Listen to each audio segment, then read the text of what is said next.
Assalamualaikum warahmatullahi wabarakatuh. Bismillahirrahmanirrahim. Alhamdulillahi rabbil alamin. Wabihi nasta'inu ala umurid dunya waddin.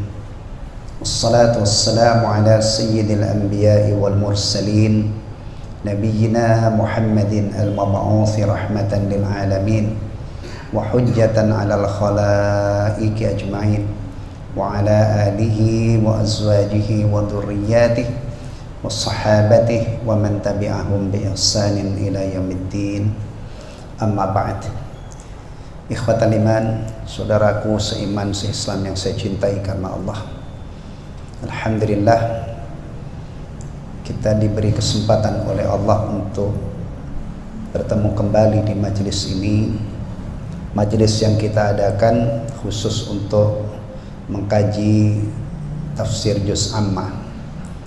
Insyaallah malam ini kita akan melanjutkan menelaah tafsir surah Al-Mutaffifin, melanjutkan dari yang sudah kita capai pada pertemuan yang lalu.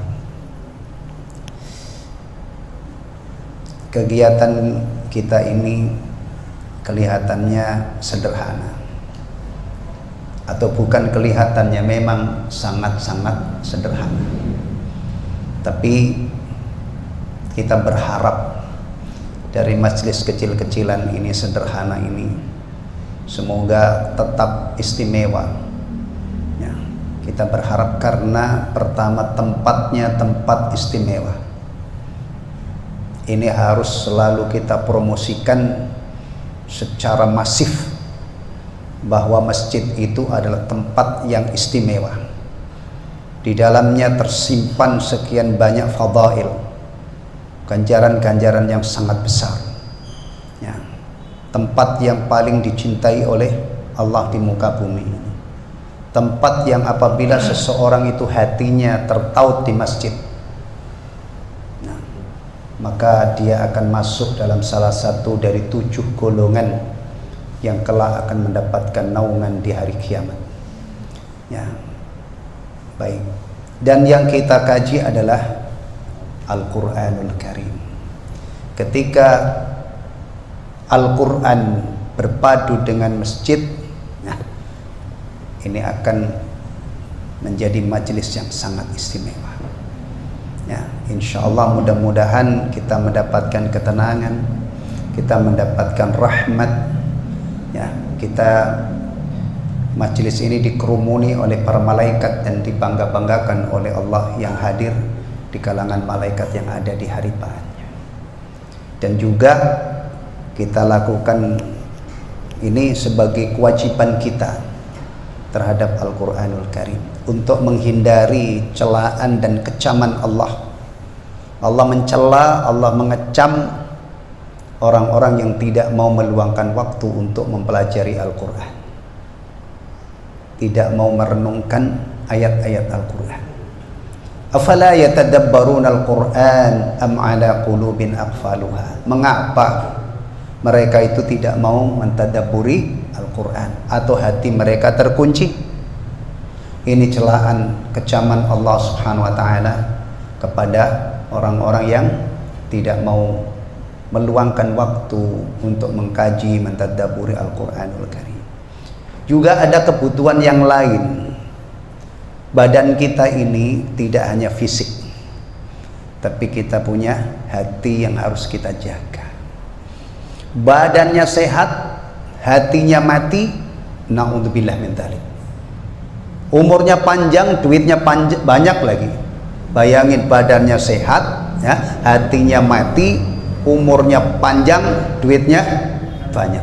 Allahu Akbar, mengerikan. Tapi kalau orang hatinya sehat ya, meskipun duitnya sedikit, bahkan mungkin umurnya pendek, meskipun kita tidak menginginkan, kita tetap pengen umur panjang yang diberkahi oleh Allah, tetap ke alam barzah membawa bekal yang cukup kalau hatinya hidup. Nah, kata para ulama, tilawatul Quran bitadabbur itu adalah makanan hati yang sangat bergizi ya. Kalau sarapan terserahlah, makan siang sesuai selera, ya. Makan malam ya terserah mau makan apa, yang penting halal, ya. Tapi kita sepakat hati kita ini diantara makanan yang bergizi adalah tilawatul Quran bitadabbur. Quran itu obat. Maka sekali lagi, meskipun kegiatan ini kelihatannya atau memang sangat sederhana, tapi kita menggantungkan harapan-harapan yang luar biasa keharibaan Allah Subhanahu wa taala. Baik, ikhwatal iman rahimani wa rahimakumullah. Terakhir sampai ayat 12 ya. Berarti sekarang 13. Baik. Kita lanjutkan dari ayat 13 ya. Ana bacakan dulu beberapa ayat. A'udzu billahi minasy syaithanir rajim. Idza tutla 'alaihi ayatuna qala asatirul awwalin. Kalla bal rana 'ala qulubihim ma kanu yaksibun. Kalla innahum ar-rabbihim yawma idzin lamahjubun. Thumma innahum lasalul jahim. Thumma yuqalu hadha alladhi kuntum bihi tukadzibun. Kita coba sampai di situ ya, karena ini tafsirnya agak panjang ya. Syekh Abdul Rahman As-Sa'di menafsirkan ayat ini cukup panjang. Baik.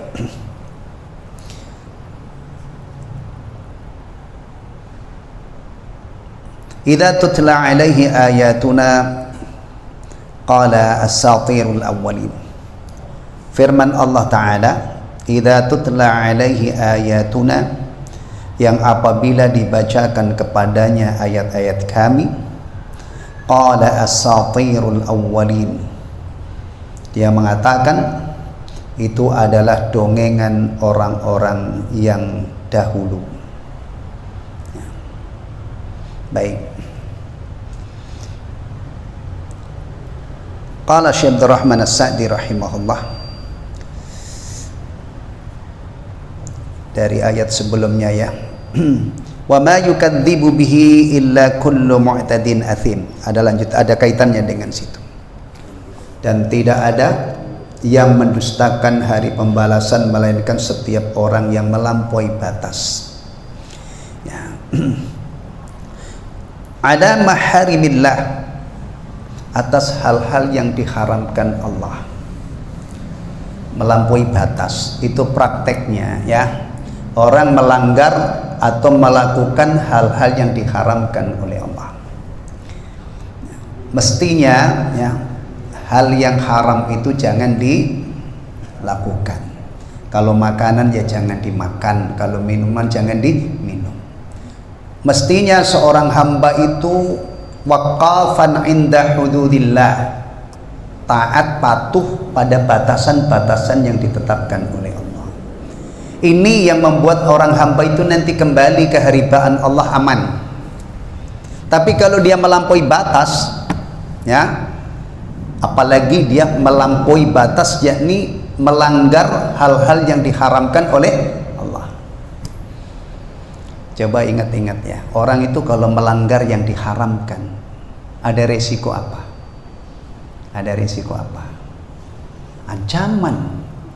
Menghadapi ancaman, kadang-kadang ancamannya itu berat banget, bahkan bisa dikutuk, dilaknat oleh Allah. Demikian juga meninggalkan kewajiban. Kewajiban itu harus ditunaikan, karena kalau tidak, kewajiban yang sudah wajib kita lakukan ya. Kadang-kadang ada kewajiban tapi kita tidak wajib. Kewajiban bayar zakat tapi kita miskin. Kewajiban haji tapi kita tidak mampu. Tapi kalau kewajiban sholat, ada alasan tidak mampu, ayo, nggak mampu tetap sholat, nggak mampu berdiri duduk, nggak mampu duduk berbaring. Kecuali wanita yang haid dan nifas, libur total, ya kan? Jadi seorang hamba dikatakan melampaui batas manakala dia meninggalkan kewajiban, melanggar yang ini yang menimbulkan bahaya yang sangat besar. Maka kalau kita pengen aman, harus waqafan inda hududillah, patuh terhadap apa yang telah ditetapkan oleh Allah. Kewajiban kita kerjakan, larangan kita, yang diharamkan kita hindari, aman. Dan ini adalah yang pertama dan yang utama. Nanti kalau sudah kita tinggalkan yang haram, berikutnya kita latih tinggalkan yang makruh. Kalau kita sudah mulai mengerjakan yang wajib, kita tingkatkan menjamah, merengkuh amalan-amalan sunnah. Kalau melampaui batas di dunia ini apa? Yang biasanya ada resikonya. Melampaui batas itu di lampu merah yang ada akranya itu, kalau kadang-kadang kalau ada polisi kita ditilang.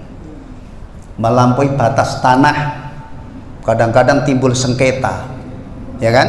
Batas tanah digeser-geser, tahu ini milik orang, menggeser. Ya, itu biasanya ya. Nah, atau orang yang tidak sopan, ya kan, melanggar batas kesopanan, betul. Keterlaluan si fulan itu, nggak punya sopan santun, itu kan? Nah, kalau di sini lebih dalam maknanya. Taib. Mu'tadin minal halali ilal haram, melampaui batas dari yang halal menuju yang haram. Ini juga melampaui batas.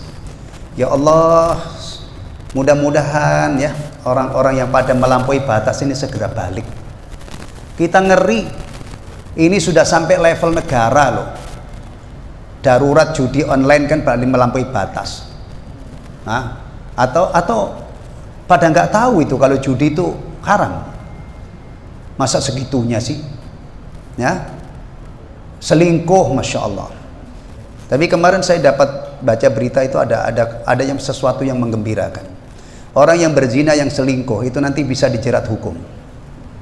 Alhamdulillah, artinya mudah-mudahan ya ada efek ininya ya. Ya.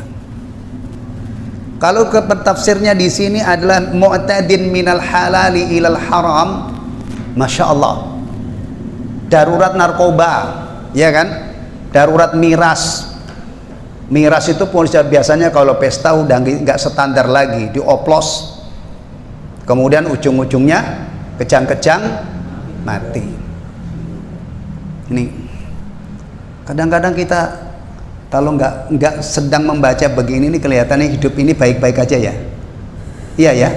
Tapi kalau kita diumpan dengan penjelasan ini melampaui batas, kita juga sering melampaui batas. Ya, makanya harus dikombinasi juga dengan banyak bertobat dan istighfar, cepat balik. Melampaui batas tadi apa? Ala maharimillah, melampaui batas hal yang diharamkan oleh Allah, mestinya stop, ini haram, jangan dilakukan. Tapi dilanggar berarti melampaui batas. Dari yang halal menuju yang haram, mestinya kita ini menikmati yang halal, aman. Tapi nyatanya melampaui batas, dari yang halal menjamah yang haram. Taim. Athim ay kathirul ithmi, banyak berbuat dosa. Athim itu beda dengan athim. Athim itu polanya mengikuti fa'il, itu menunjukkan sighah mubalaghah. Maka tafsirnya kathirul ithmi, banyak berbuat dosa. Ini pangkalnya dari mana? Biangnya dari mana? Karena tidak percaya dengan kehidupan akhirat. Akhirnya liar. Makanya kita juga jangan malu-maluin. Kalau ditanya kamu ingat mati enggak? Ya ingatlah, masa enggak? Kamu percaya enggak nanti di alam barzah itu diuji? Ada ujian. Kamu percaya enggak nanti kalau dibangkitkan itu kamu akan dihisab oleh Allah misalnya? Percaya semua.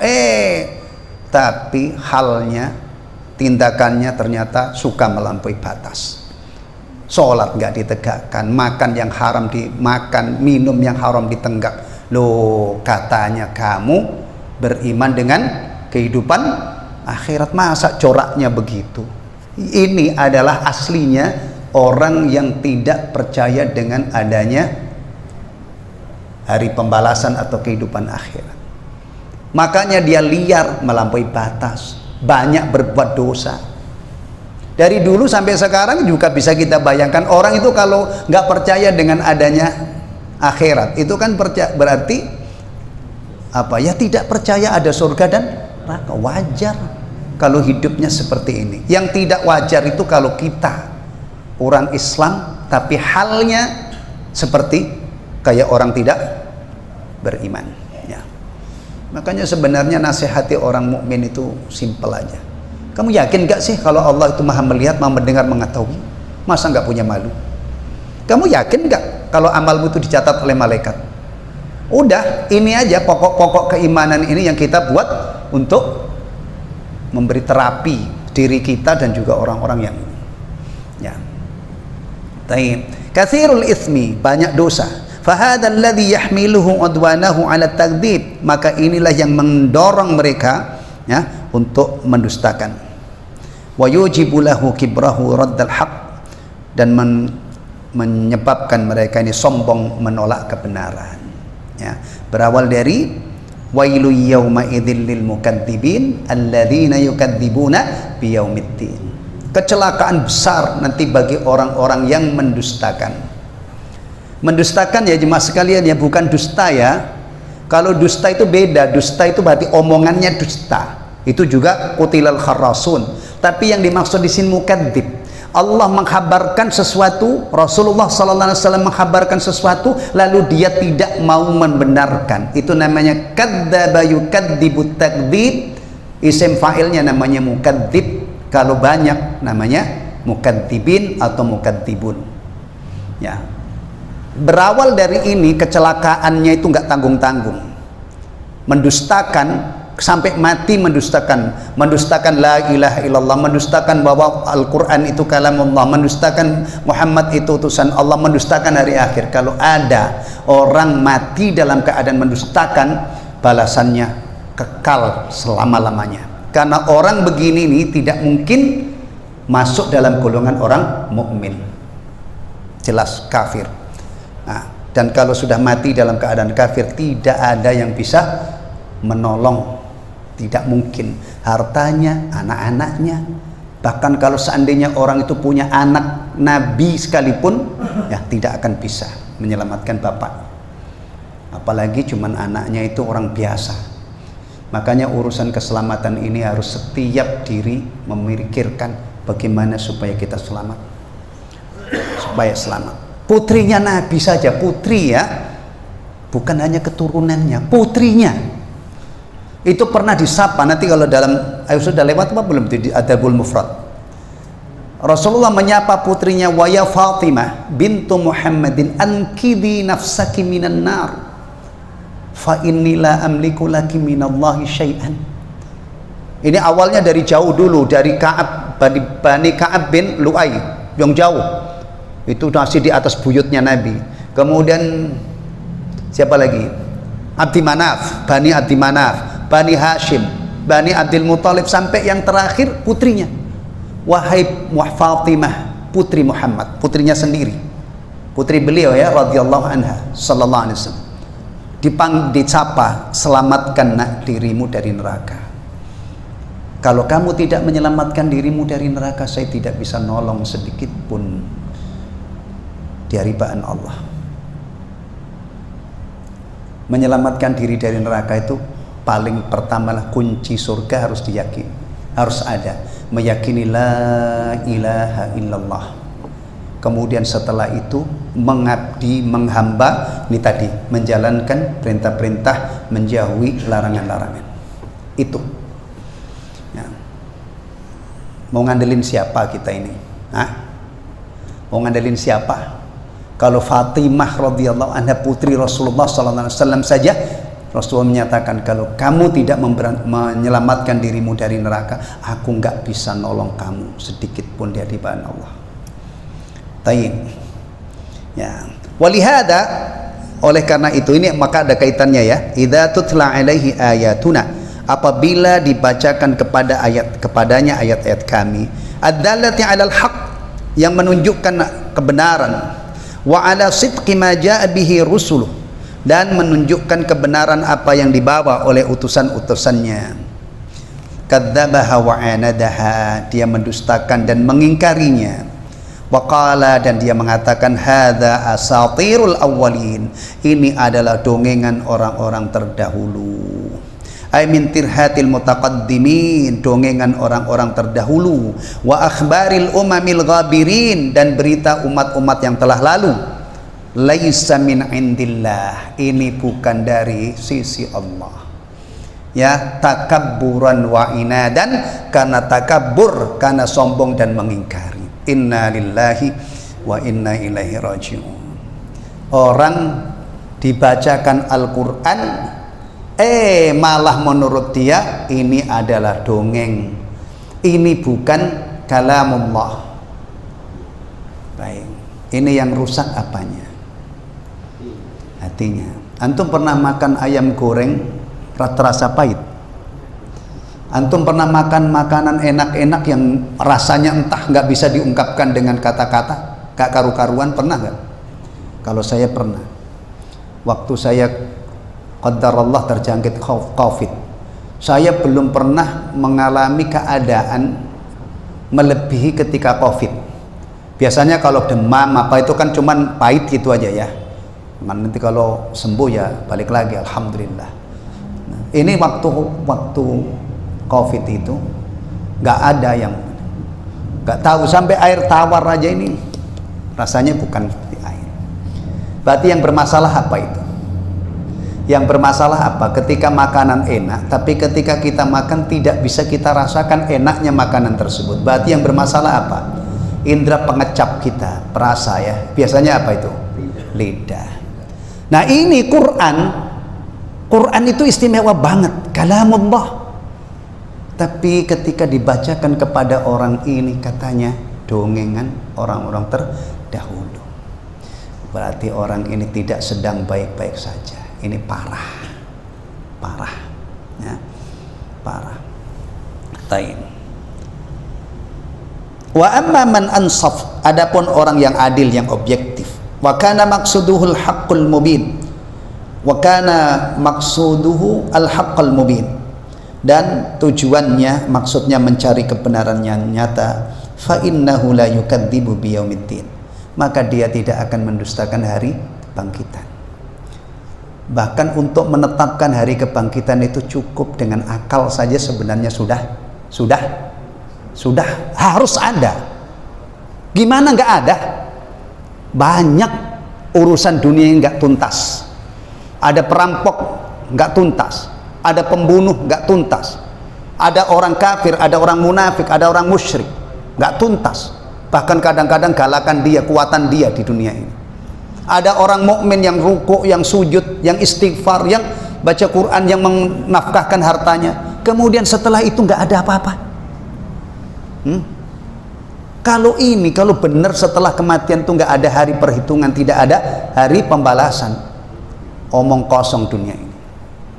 Yang paling enak orang yang paling bejat, ya kan? Masya Allah, iya. Yang paling sengsara orang yang paling taat. Ini nggak mau, ini nggak berani karena Allah, takut sama Allah. Ini ada khamr, dia nggak mau. Di dunia anak muda itu kadang-kadang diledek-ledek itu, lo banci. Belum maco kalau belum teler kerjaannya, ya kan? Sementara yang lain ada yang masih punya rasa takut pada Allah aja. Ya. Bayangin kalau tidak ada hari pembalasan, itu yang paling enak, orang yang paling brengsek di dunia ini. Nggak usah susah-susah kerja. Kalau zaman dulu itu model RE King sampai digelari motor jambret kan lalunya kenceng banget. Lihat aja mantau orang yang bawa apa duit dari dapat ratusan juta, enak, nggak usah keringetan, nggak usah ini modal nyali, ya kan? Betul nggak? Ada orang itu masya Allah katanya itu tidur dengan wanita itu sudah ratusan orang, enak men. Sementara yang satu itu kadang-kadang ya Allah ya, karena menjaga kemaluannya, karena atas perintah Allah dia sabar dengan istri yang sudah puluhan tahun. Kemudian berakhir sama, tidak ada perhitungan. Dengan akal sehat saja sudah berkesimpulan harus ada akhirat, harus ada kembalasan. Kalau tidak, maka dunia ini main-main belaka, ya kan? Alhamdulillah kita percaya dengan adanya hari bangkitan. Tayyib. Li'anna Allah qad aqama 'alaihi al-adillah al-qati'ah. Karena Allah telah menegakkan dalil yang yang kuat, wal barahin as-sati'ah, dan argumen-argumen yang jelas, ma yaj'aluhu haqqal yakin, yang menjadikan hakul yakin. Ya. Keyakinan tentang adanya hari kebangkitan itu mestinya harus mantap banget, tidak ada keraguan sedikit pun. Orang yang mengingkari itu kan hujahnya begini, mana mungkin tulang belulang yang sudah hancur lebur itu bisa hidup kembali. Oh, bukan begitu kita bacanya. Kita orang-orang beriman itu kalau bicara hari kebangkitan tidak ujuk-ujuk, harus dirunut dari awal. Allah yang menciptakan langit dan bumi. A'antum asyaddu khalqan amis sama? Kamukah yang lebih sulit penciptaannya atau langit? Jadi ini ada pangkalnya, tidak ujuk-ujuk kita ke hari kebangkitan. Kenali dunia dulu, baru nanti kita bicara akhirat. Nah, kalau orang itu di dunia ini yakin dunia seisinya itu diciptakan oleh Allah. Apa dunia seisinya itu biasanya kita sebutkan apa secara global? Bumi, langit seisinya. Itu diciptakan oleh Allah, yang ngatur Allah. Kalau bumi, langit seisinya itu sudah kita yakini makhluk, ini berarti bukti kemahakuasaan Allah yang luar biasa. Antum mau ambil apa? Setiap makhluk, ketika kita sudah yakin bahwa alam semesta ini diciptakan oleh Allah, termasuk semut, semut itu makhluk Allah. Dalam semut yang kecil itu dia hidup,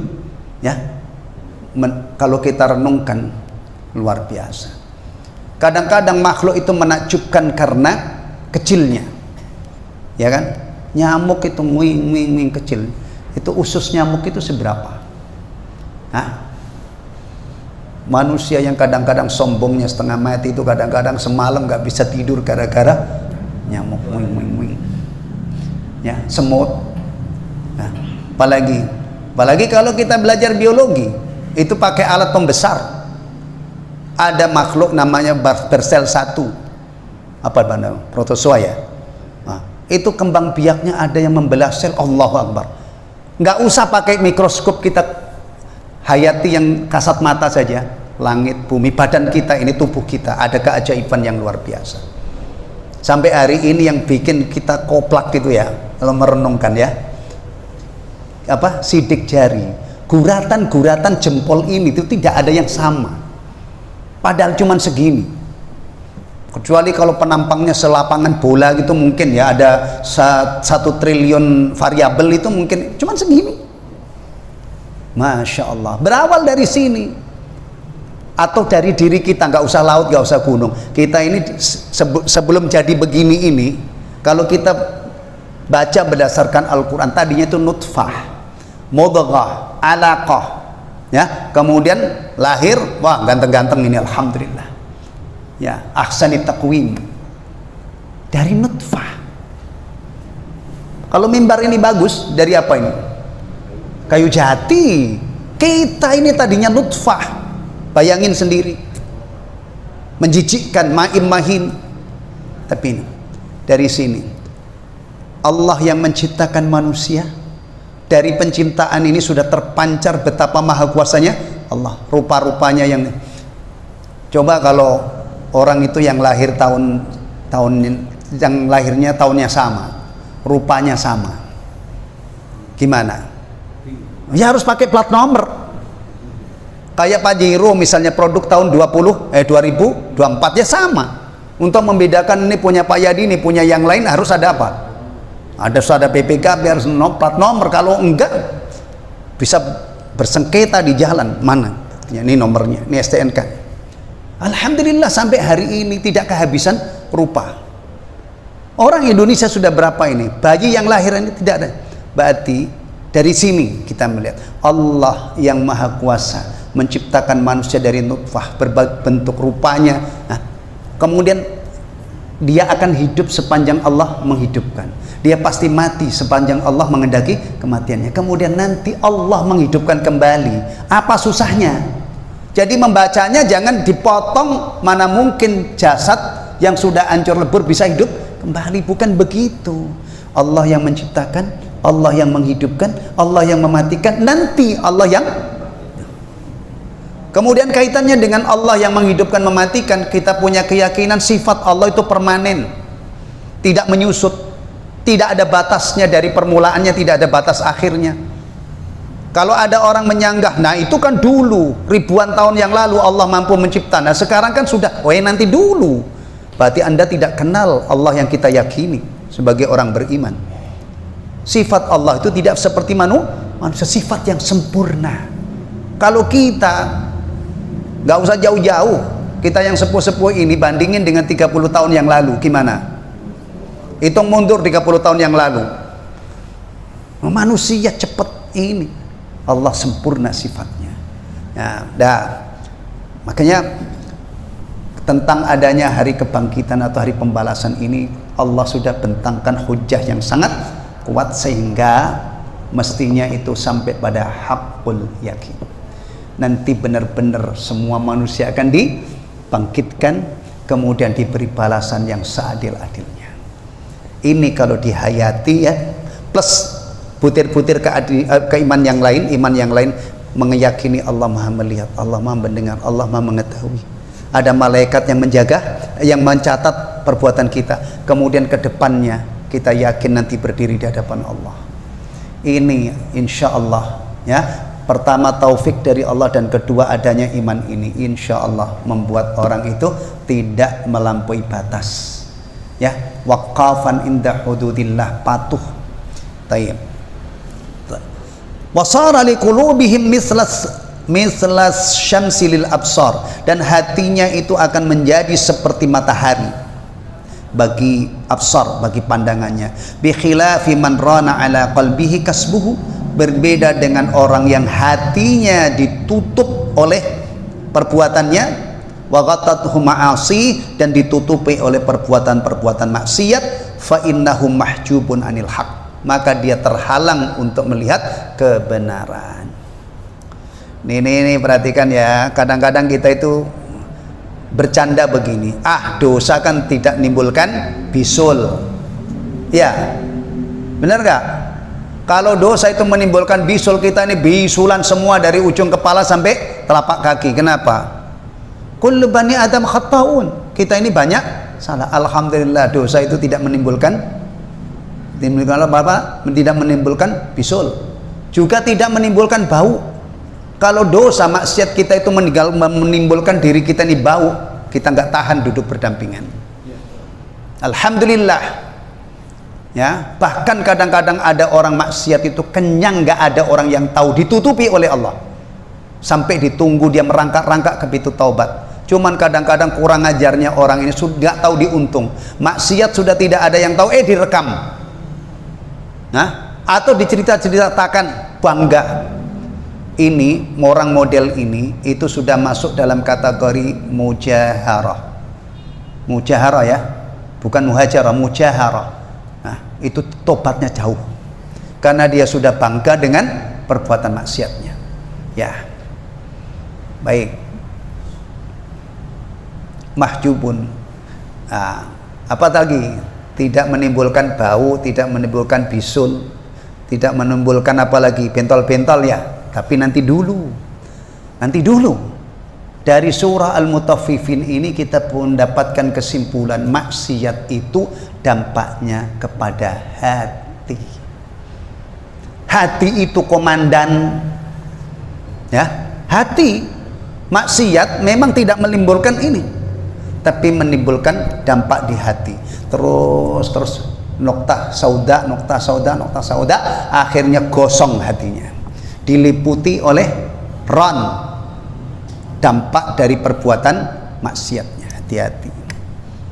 Sementara kita punya keyakinan baiknya seseorang itu tergantung hatinya ya. Maka tadi saya katakan, bayangin orang duitnya banyak, umurnya panjang, hatinya mati, hidup di zaman sekarang ini. Yang maksiat itu kadang-kadang tidak usah keluyuran keluar ya, semua bisa di genggaman tangan sekarang. Mau iya, judi aja bisa, ini kan gak usah berkumpul di bawah pohon pisang itu, kayak itu kan judi zaman dulu itu. Nah, subhanallah ya. Hati ikhwatal iman. Ala inna fil jasadi mudghah idza salahat salahal jasadu kullu wa idza fasadat fasadal jasadu kullu.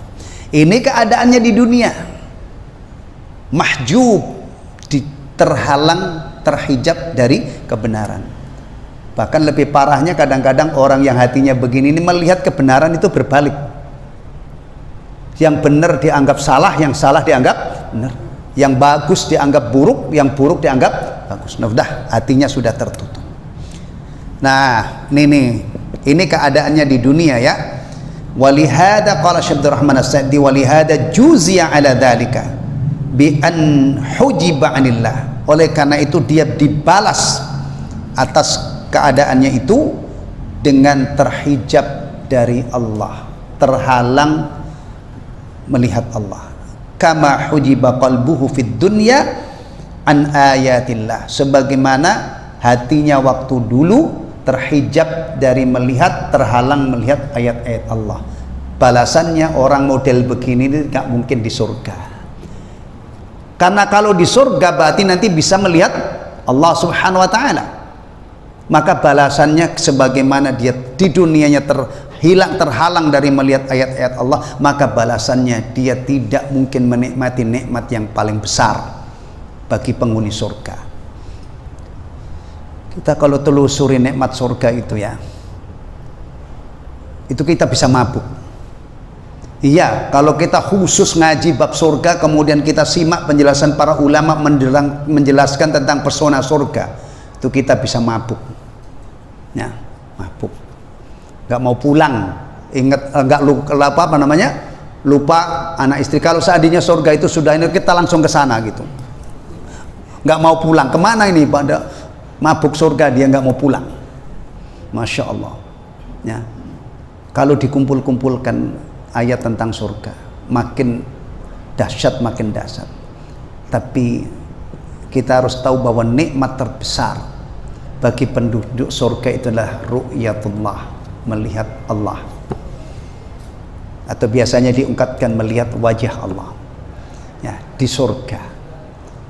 Karena melihat Allah di surga itu nikmat yang paling besar, maka hukuman bagi orang kafir yang paling dahsyat adalah terhalang dari melihat Allah subhanahu wa ta'ala. Melihat Allah ini banyak dalilnya dari Al-Quran, dari As-Sunnah, dan makanya ini bagian dari akidah Ahlus-Sunnah. Karena akidahnya Ahlus-Sunnah itu adalah tidak menyelisihi, tidak menyimpang dari Al-Quran dan Sunnah. Salah satunya dari ayat ini, tapi ada yang lebih sharih lagi, yang lebih jelas ya. Thumma innahum lasalul jahim, kemudian mereka akan masuk ke dalam neraka jahim.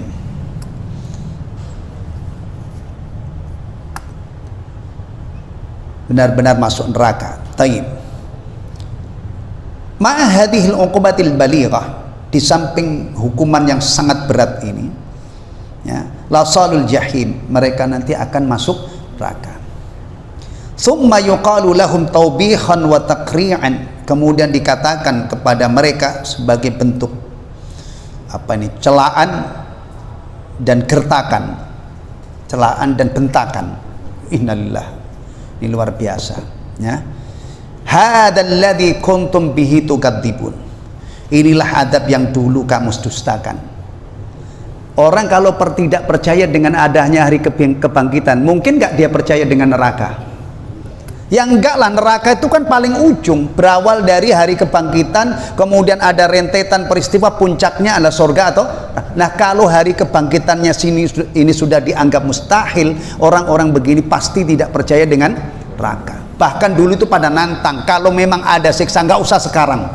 Allahu Akbar ya, Allahu Akbar. Jangan nantang siksa.